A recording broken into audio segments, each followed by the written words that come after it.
Hello everyone and welcome back to TowerGate. It is TowerGate Day 520,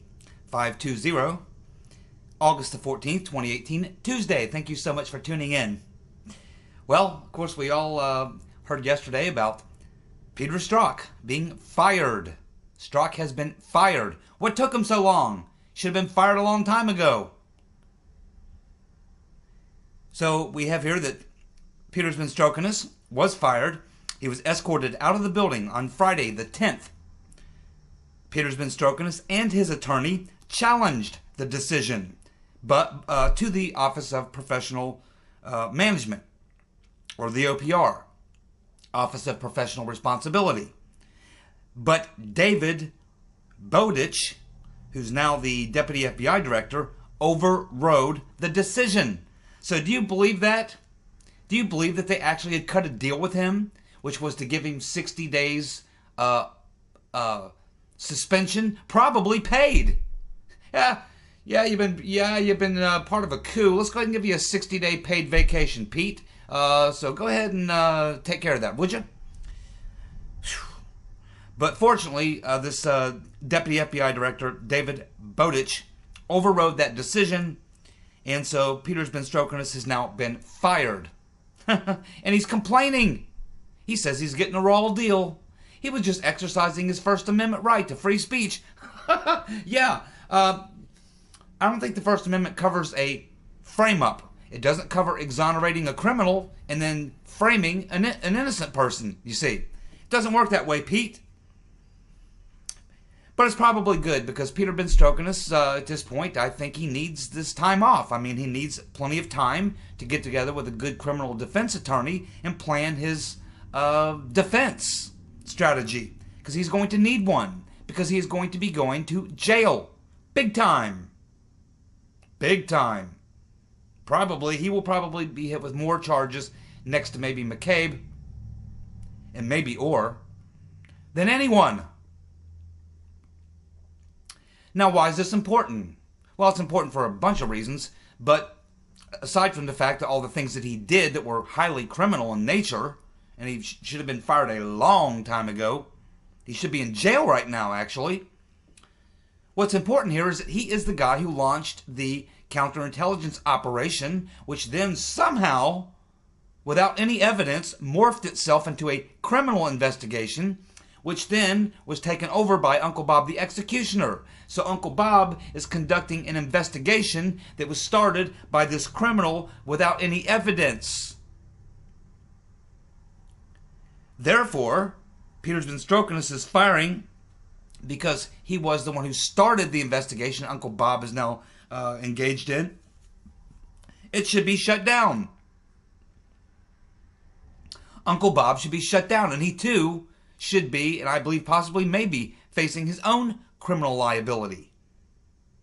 But I mean, if the guy, it's not like this doesn't happen. This is called fruit of the poisonous tree.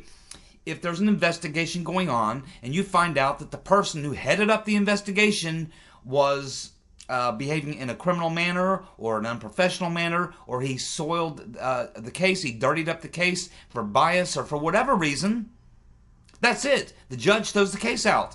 He says, I'm sorry, but it's fruit of the poisonous tree. The guy who launched the investigation clearly was involved in some hanky-panky. This is a bad case. It's been poisoned. I'm throwing the case out. Any judge would throw the case out.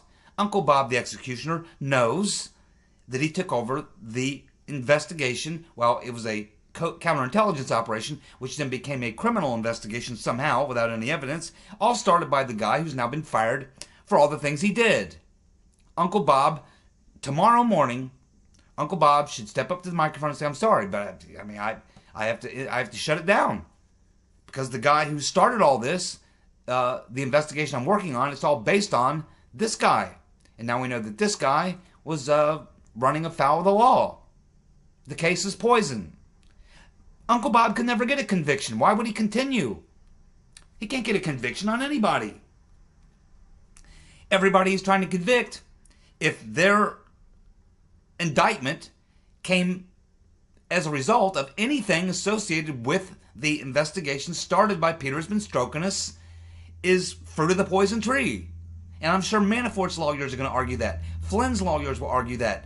Papadopoulos will argue that. They'll try to get these cases reversed or thrown out or whatever.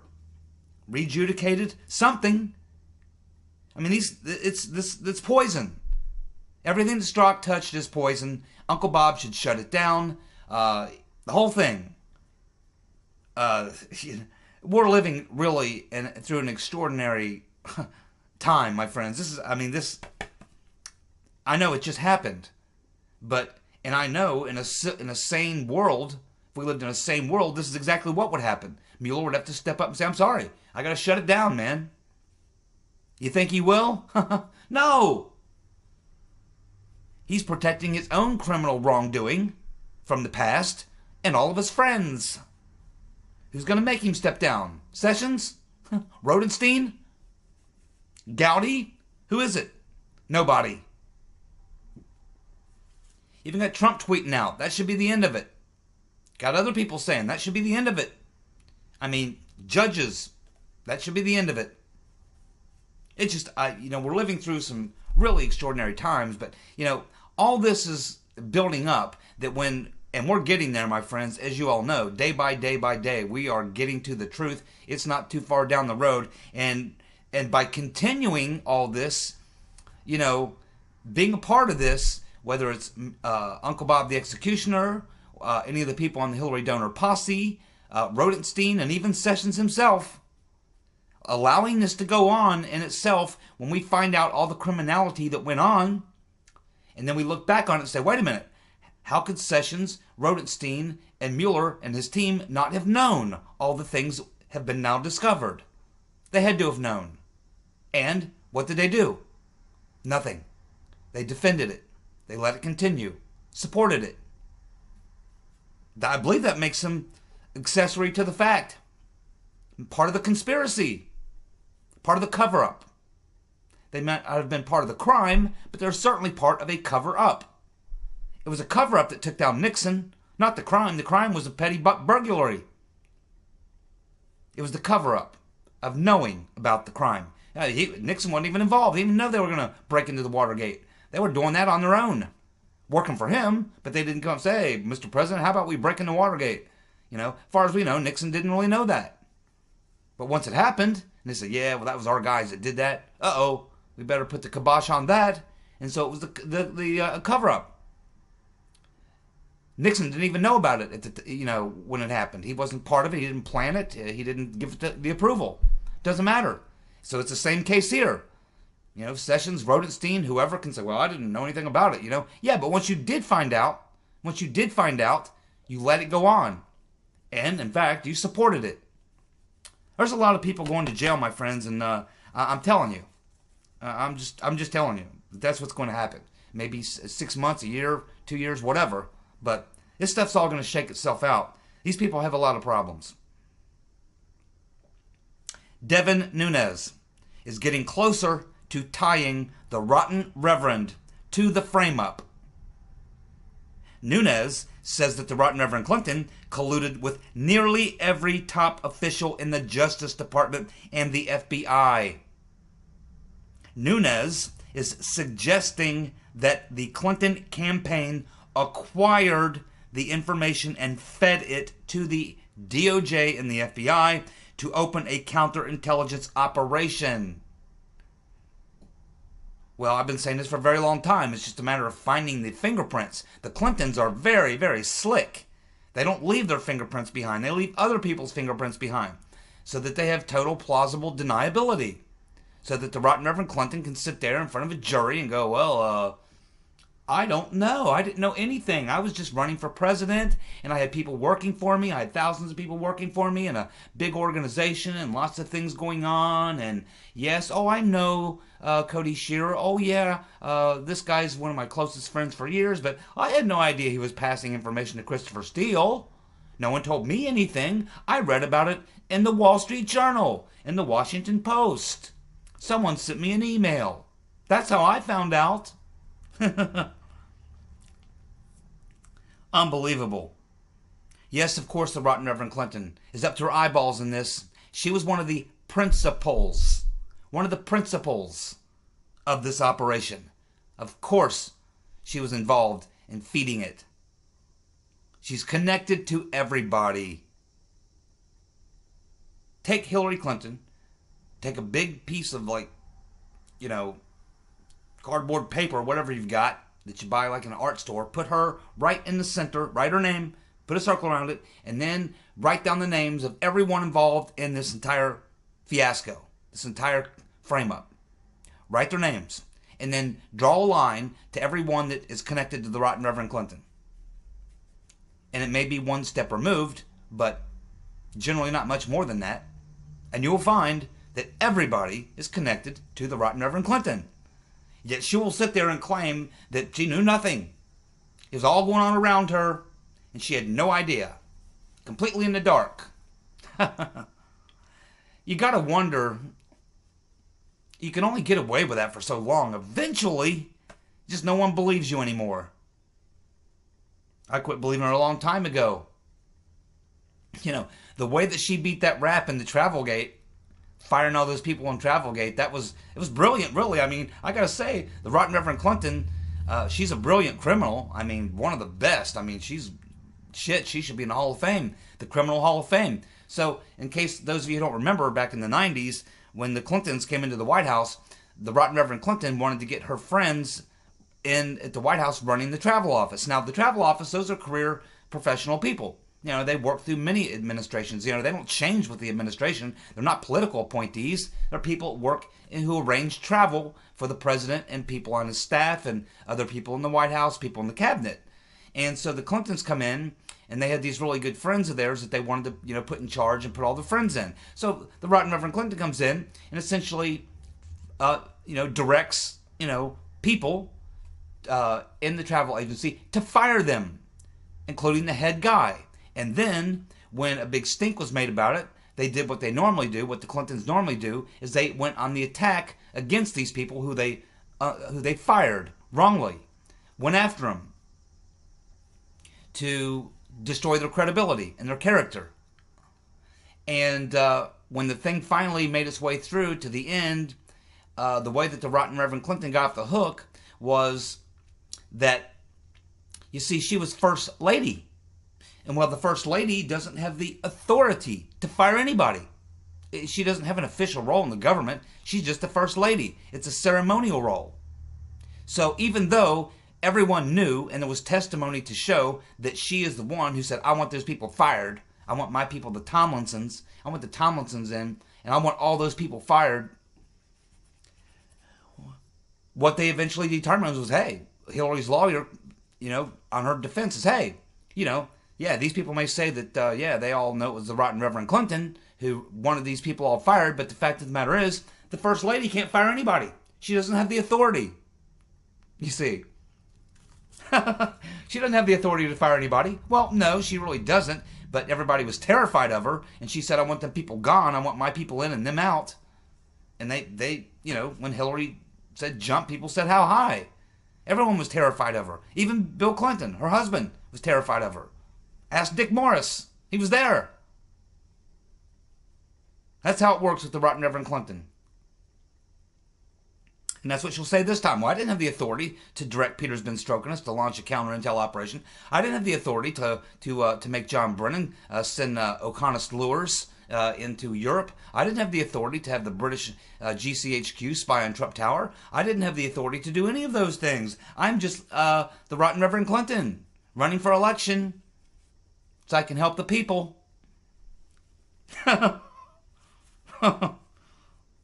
Uncle Bob.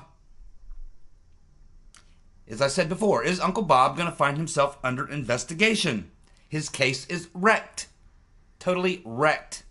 Well, Giuliani and Tom Fitton are now coming out and saying, you know, we're starting to get into a particular place here with this deal, with that there's so much evidence coming out of all the things that were done. We've all known for a very long time. We're just now getting the evidence because the DOJ and the FBI have been stonewalling. But despite the stonewalling, we've all known for a very long time what's been going on. That's why I do these videos every day. We know it all, and once it all comes out, is Giuliani and Tom Fitton are both saying, hey, you know what? You know, when all this stuff comes out, it's going to be pretty obvious that Uncle Bob, the executioner, knew he could not be doing all this investigation and not know. And why is it that certain individuals do not ever show up in the Mueller report? He's prosecuting Manafort, but there's nothing in the prosecution about his dealings with Deripaska. Doesn't even come up. You see all the stuff going on with Papadopoulos, but you never see the name Alexander Downer in any of the documents from Uncle Bob's investigation. You don't see Stephen Halper's name. You don't see Mr. Misfit's name. Well, actually, I think there is a couple of sentences. But he's essentially cleared, and they don't say he's an intelligence agent or anything like that. Exactly right. Tom Fitton and Giuliani are absolutely right. There's going to come a time when this whole thing is going to be shut down. It will be over, and we'll be looking in retrospect and, well, wait a minute. You know, Uncle Bob's going through this whole investigation. He and the Hillary donor posse, they're discovering all this. Rodenstein has to know.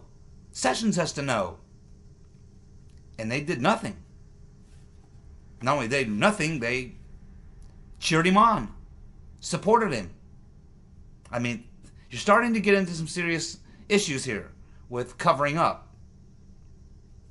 I'm telling you, this thing is going to end very, very badly for somebody. I assume it's the other guys. I certainly hope so. If there's any justice in this world, I don't know how they can possibly twist off the hook on this one. Things are going to end very badly for a lot of people, okay? That's just all, let's put it that way. Trump says the Mueller investigation should be dropped and the Rotten Reverend Clinton's email investigation should be reopened. He said that in a tweet. You think so? Absolutely. When the main guy who launched the counterintelligence operation, which became the criminal investigation, is found to be the poison tree, then everything that fell off that poison tree is done. The investigation should be done. He's absolutely correct. You don't have to be a lawyer to figure this one out. It happens all the time. And as far as the Rotten Reverend Clinton email investigation reopened, I thought it was. Of course it needs to be reopened. They fixed it. We have tons of evidence. We don't even need any more evidence. Just what we've learned so far. Oh, and there's much more coming because they're trying to get a hold of all of Comey's communications. They're trying to get a hold of possibly, at some point, Mueller communications as well. But really, McCabe. Right now, they're trying to get McCabe communications. And I'm telling you, there's got to be some dandy stuff waiting in that. Oh, my God. Can you imagine? Because McCabe was like the hub.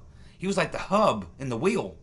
You know, that Page and Strzok and the rest of them were all revolving around. And then you get Priestep's name popping up.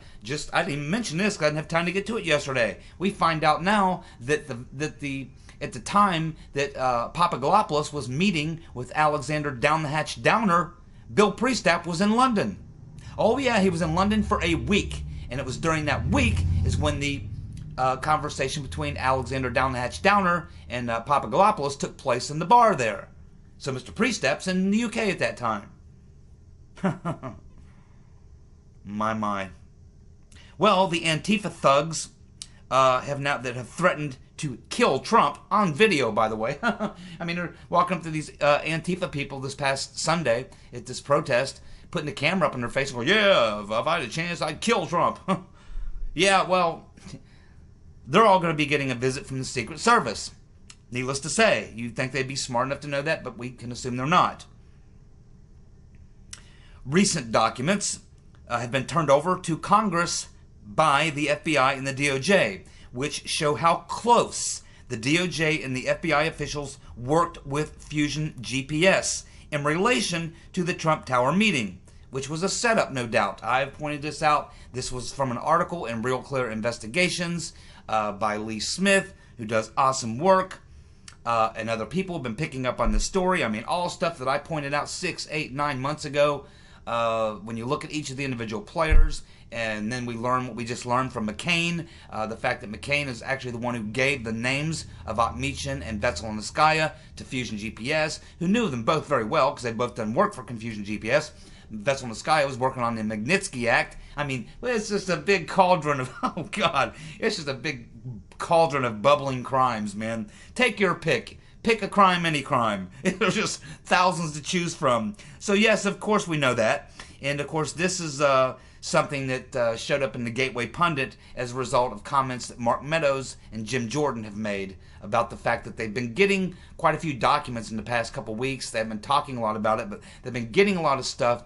Their investigators are going through them, and they're getting more and more evidence of how close the FBI and the DOJ were working with Confusion GPS. And the only thing I would say to that is really good. Well, you're getting close, but you haven't hit the hot spot yet. You haven't got to the sweet spot, because when you get to the sweet spot, you'll realize that the CIA was at the beginning of all this. I mean, the FBI and the DOJ came in shortly after. It was Brennan's multi-agency task force, which included the FBI and the DOJ, is when all this got started. So they're still not at the root. They're getting there, but they're not there yet. And of course, we know that if you go to the CIA.org, you can see that Fusion GPS is listed on their website as a contractor. You can see that Glenn Simpson and other people there from Fusion GPS have been involved with CIA open source projects and various types of seminars and various other things. They're connected at the hip. I'm still waiting for them to discover that there was private contractors getting into the NSA database through the FBI back in November, as early as November of 2015. They still haven't figured that one out. Maybe they'll get to it. Well, we have a new Gallup poll that says 57% of Democommies, the Democratic Communists, 57% of Democommies prefer socialism.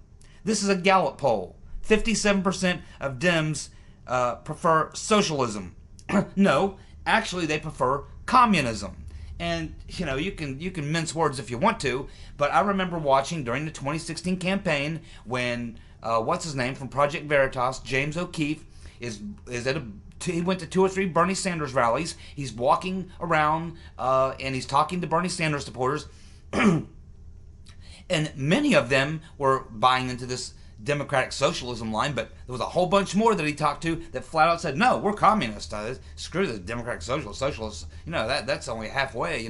No, we're communists, dude. It's communism. That's what we want. So, yeah, I mean, can use terms like socialism all you want, but what they really want is communism, because quite honestly, we already have kinda a bit of a socialist thing going on here. I mean, we have various programs that you would generally see in a socialist country. We have Medicare, Medicaid, and all these other things, housing and all kinds of things. Those are generally what you see in socialist countries. It's just that ours is not quite at the level that you would see in a European socialist model. But we have, excuse me, we do have socialism mixed into our capitalist model. But when you listen to these people talk, they can use whatever label they want. But when they describe what they want, that's what you got to pay attention to. When they describe what they want equality, and what they mean is equal outcomes. They want equal outcomes. They want complete redistribution of everything. So everyone has the same size house. Everyone makes the same amount of money. Everything is redistributed. That's communism, okay? They obviously have a lot of other things that they believe that are really communism. Many of them against private property rights. Many of them against various forms of free speech, free enterprise. I mean, they're using the word democratic socialism, but the things that they're talking about that they want are communism. 57% of the Democratic Party is now a bunch of commies. Bob Goodlatte has named Jim Jordan to be on the panel to hold depositions with Bruce and Nellie, Glenn Simpson, Sally Moyer, Jonathan Moffa, and George Toscas. These depositions will begin on August the 28th. So glad to see that Jordan's on that team. I don't know about Meadows. I think the last time they put Jordan there, but I think Meadows and Gates and a couple of those guys went to Jordan and said, hey, make sure you ask this, this, and this, and this. So I think they may have been present in the chamber. They weren't on the panel. See, I think Goodlatte, when he does this, he tries to limit it to just a few people, a few Republicans, a few Democrats, so he doesn't, I guess so they can get through it. But these are depositions.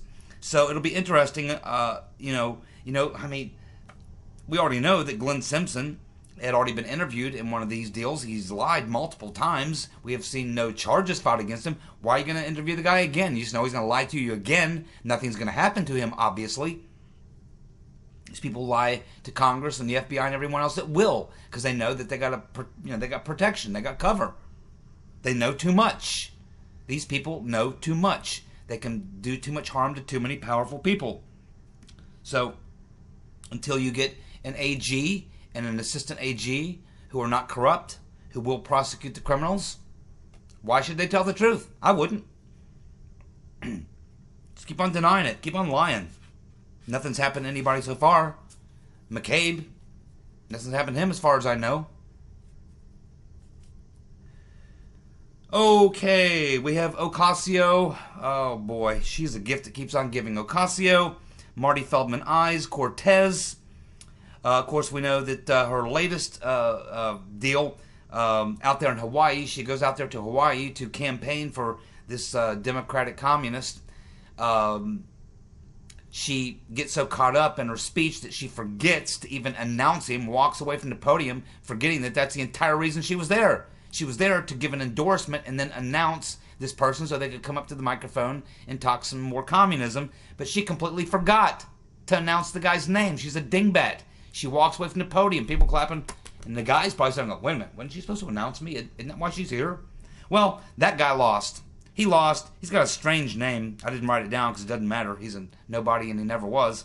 So, but he's a Hawaii Congress critter hopeful who went down to defeat, which means now that Ocasio-Cortez, 9 out of 10 of the people who she has gone to bat for and campaigned for have gone down to defeat badly. 9 out of 10. She's essentially the kiss of death. I just hope she comes here to Ohio to campaign for Sherrod Brown. Please come here and campaign for Sherrod Brown. Please. Because we got a weak-ass Republican running against him. Believe me, I'm not happy about that, nor is anyone in Ohio. Mike DeWine. I should have run. Well, Rob Goldstone, of course we all know, he's the UK publicist who sent the letter to Trump Jr. to arrange the Trump Tower meeting, is basically stated now, because we're getting the released documents from his testimony, that basically he said that he didn't even know what he was talking about when he wrote that letter. I didn't know what I was even talking about. Yeah, I just got a call from Avrilov, and he said, yeah, man, why don't you send an email to, because you know these people, you know Trump Jr. or whatever. Send me an email, tell them that we got some dirt. The Russians have some dirt on Hillary. They got a dossier on her. It's real super secret. And then go ahead and put all that in the email. In fact, go ahead and put it in the subject line of the email. And then go ahead and arrange a meeting at Trump Tower. I mean, it's not like it's, a real nice low-profile place with some very low-profile people, like his campaign manager, his son-in-law, and other people. Yeah, just go ahead and do that, Rob. So Rob Goldstone is now playing the dum-dum. Well, yeah, sure, I did it, but I didn't know anything about it. I didn't know what I was talking about. I just typed in what they told me to type in, sent the email. My. The first attempts to provide Trump campaign officials with Russian dogma or propaganda began actually in March of 2016. Of course, with Papadopoulos, then we had Caputo, then we had Roger Stone, then, of course, the Trump Tower meeting. All these setups were happening, and, of course, this article here from this is PJ Media. The first attempts to provide Trump campaign officials began actually in March 2016. Well, yeah, that's when the actual contact began. We know that. But, I mean, the planning for that probably began in 2015. Probably when Trump came down the escalator. The origins of this go back, a ways. If they approached Papadopoulos in, February or March of 2017, then they were, or 2016, then they were planning it or thinking about it much earlier, right?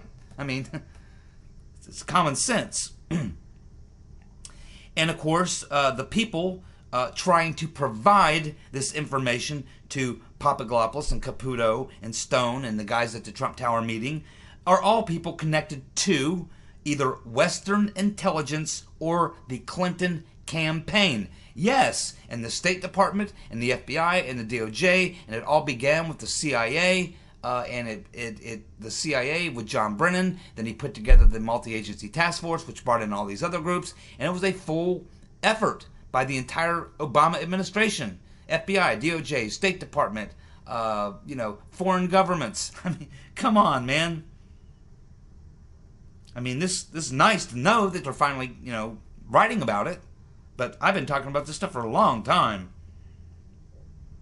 We learn now that the Papadopoulos, George Papadopoulos, that his testimony, I'm sorry, I got the name wrong. It's not Papadopoulos. Lisa Page. Correction. Lisa Page. Lisa Page's testimony does not match up with Peter's been stroking us. This according to Tom Fitton. So he is looking to get more of Lisa Page's testimony. He's filed a FOIA. He has to wait, and they won't give it to him. He'll wait the amount of time, then he'll file a lawsuit. And about a year from now, he'll get the heavily redacted testimony of Lisa Page. But just what he's got so far, he can tell, just what we know so far, that Lisa Page's testimony is not lining up with Peter's been stroking us testimony. Why does that surprise us? Here's a couple questions for you. Why would Moscow, the Russians, send a Russian lawyer who does not speak English to speak to Trump people at Trump Tower? Why would the Russian government use a British music publisher and PR guy to make an overture to the Trump campaign?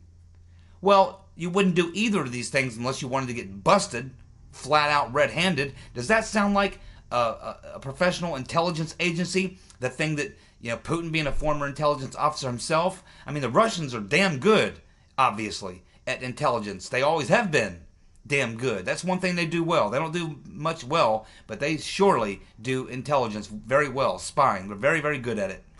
And they're not stupid enough to take such a devastating piece of information and just pass it around willy-nilly to a bunch of low-life, low-rank people like Misfit and Milion and Fusion GPS and Christopher Steele.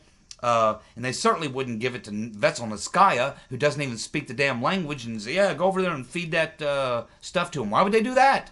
If they had it, why would they give it to Trump? At that time, everybody thought Hillary was going to win, that she couldn't be beat. Why would you take information that could be great blackmail material against a person who we're told is definitely going to win and just give it away? Using people who are not even really professional intelligence people, doing it at Trump Tower and announcing that you're going to do it and setting it all up in email with the subject line is, hey, the Russians got some killer government dirt on Hillary. Let's get together. This whole thing is, like I said, this thing is like the Naked Gun version of an espionage thriller. It could never sell. It could never be in a movie or a book. No one will believe it, other than the fact that it's actually true. Why would the Russian government be so reckless with such high-level intelligence as blackmail material, and why would they use it in such a way? They gave it up for nothing. What? So you would give it to the guy who has no chance of winning, when you could actually sit on it and use it when the person who you're told is going to win becomes president? And then you could really use it. Then when Hillary says, hey, I'm going to have a no-fly zone in Syria, you could get your diplomat to meet with her diplomat and say, oh yeah? Check this out. No-fly zone in Syria. Sorry, Hillary. And they give it away. None of this makes any sense. So the dossier is negative information on Trump that allegedly came from the Russians. The collusion case is based on negative information that Russia had on the rotten Reverend Clinton. So which is it? Which is it? They have a dossier on Hillary that they're trying to give to the Trump campaign. At the same time, they are the source of the source that became the dossier to try to take out Trump. They're trying to take out both, giving up the highest possible classified information in an effort to do both, for which they actually gain no benefit. When they actually could hold on to the information, if they had either dirt on Trump or dirt on Hillary, they would have sat on it. Wait to see who wins the election, and then use it against the one that wins. Thank you so much for tuning in. I must be losing my mind. See ya.